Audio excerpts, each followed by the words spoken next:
Okay, well, I'm sitting here with Brian Dean, one of the photographers that assisted with the Australia's Birdwatching Megaspots book. And I'm going to ask Brian a few questions on how he got to be involved in photography and his equipment and any advice that he can give to the people that might be watching. So, Brian, thanks for coming. No problem. Thanks, Peter. And thanks for your help with the book. That's invaluable. All of our photographers that have helped and people that have peer reviewed and contributed text has been fantastic having people like yourself. We couldn't have done it without you, put it that way. It's a lot of ground to cover by yourself. It is a lot of ground, and Australia's a big place, as you know, because you're travelling around it at the moment. That's right. So how long have you been on the road? 2 years in the sort of one trip with a few little flybacks occasionally and things, but basically 2 years. Wow. How many kilometres have you done so far, do you think? No idea. I have no idea. It's not like it was a straight line either. Yeah, no, right, fair enough. Many side trips. And any favourite spots along the way? Pretty much anywhere in the north, Kimberley's, the Cape, although I haven't been to the Cape in this particular 2-year trip, that's a previous lap. Yeah. And probably one of the better places I've ever been is the Pilbara, the Karajini area. Okay. I just absolutely love the geology, not so much wildlife or anything, but the geology and the canyons and those sorts of things are just wonderful. Absolutely brilliant. Yeah. And some of the pictures you contributed to the book, there's one that was a cyclone picture. You copped a bit of bad weather up near Broome. Yes, we our current mode of travel is house sitting.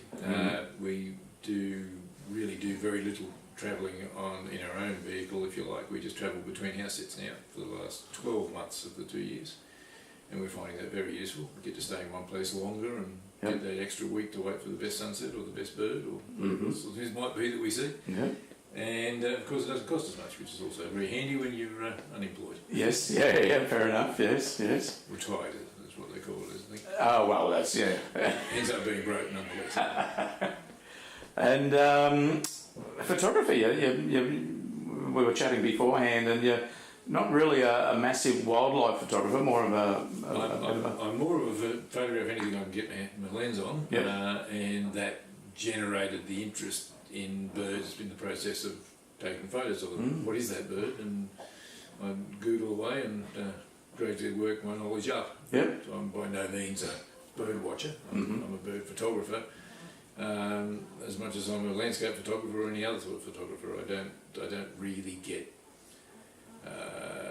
heavily involved in the nature of the nature, just the photography of the nature. Yeah, so sure. That's the way it is. But I'm finding, as time goes by, I'm becoming more knowledgeable and more interested. And what equipment do you use? Most of my photography has been D750, more recently a D850.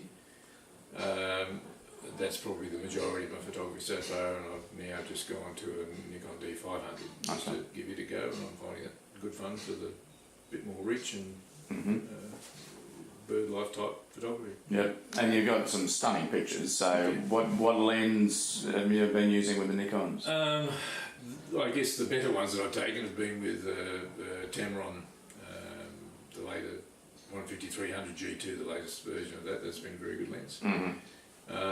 That's probably the main lens, but occasionally you'll get a good shot with a bad lens because you just happen to be at the right place. So yes, lesser lenses that I use on some of them.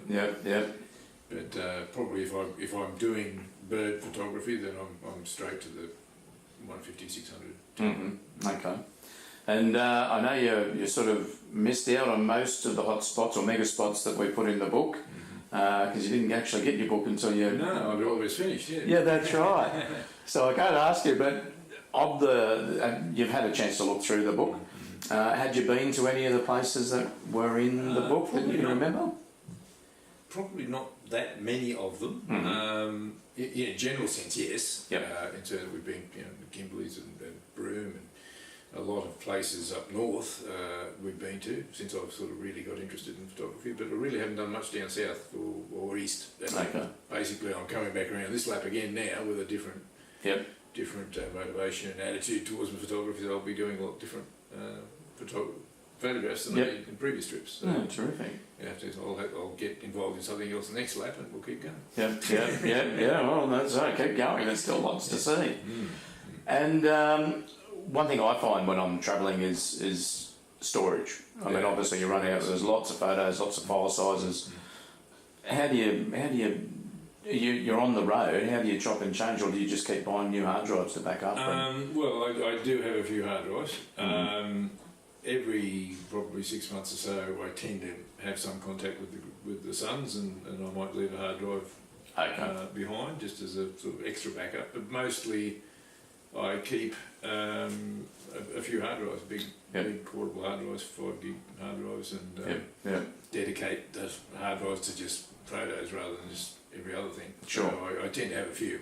Yes. Probably one of the bigger problems when you're travelling though is that you tend to always be in the same vehicle. Yep. So if you did have a bad time somewhere, you could still easily lose a lot.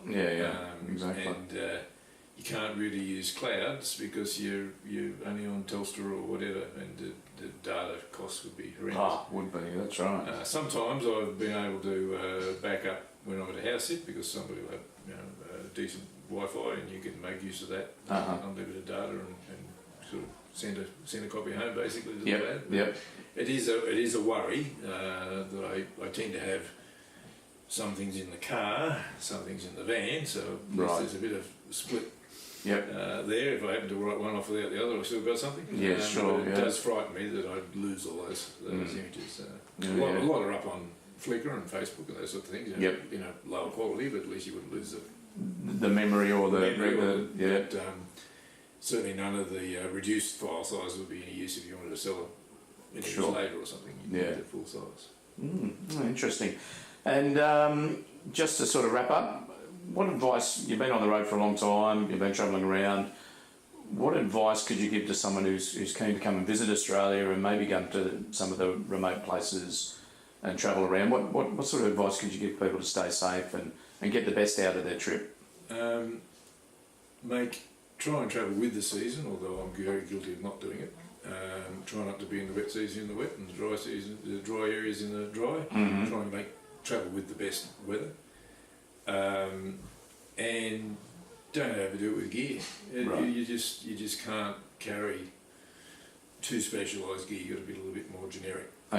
So that you don't have 5 bodies, have 2 bodies. You don't have 5 lenses, have 2 lenses, and try and make the best out of what you have rather than carrying a huge amount of gear with you, especially if you're doing a 45-degree trek around Kings Canyon in the middle of Australia. It's a 4-hour, very arduous walk. You don't want to be carrying huge lenses and tripods and things with you. So generate your skills to not necessarily even need a tripod.